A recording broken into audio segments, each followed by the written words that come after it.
ہمیں آپ صلی اللہ علیہ وسلم نے حکم دیا کہ ہم اپنے مال میں سے 40واں حصہ بطور زکوٰۃ دیا کریں، اور خود آپ صلی اللہ علیہ وسلم کا معمول یہ تھا کہ گھر میں کچھ چھوڑتے ہی نہیں تھے۔ ایک مرتبہ آپ صلی اللہ علیہ وسلم نماز پڑھانے کے لیے مصلی پہ تشریف لائے، اقامت ہو چکی تھی۔ اچانک آپ صلی اللہ علیہ وسلم مصلی سے ہٹ گئے اور گھر تشریف لے گئے۔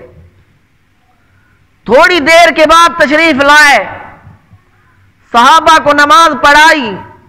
نماز کے بعد صحابہ نے سوال کیا، یا رسول اللہ، آج تو آپ نے ایسا عمل کیا جو پہلے کبھی نہیں کیا تھا، کہ اقامت ہو جانے کے بعد آپ صلی اللہ علیہ وسلم گھر تشریف لے گئے۔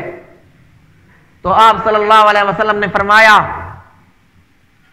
کہ گھر میں کچھ دینار پڑے ہوئے تھے، جب میں نماز پڑھانے کے لیے مصلی پہ کھڑا ہوا مجھے وہ یاد آئے، تو مجھے اس بات سے شرم آئی کہ محمد اس حال میں اللہ کے سامنے پیش ہو کہ اس کے گھر میں چند دینار ضرورت سے زیادہ رکھے ہوئے ہوں۔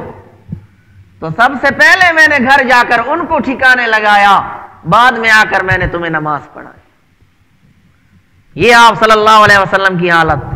تو یہ نہیں کہ صرف امت کو حکم دیا، بلکہ پہلے خود عمل کر کے دکھائے۔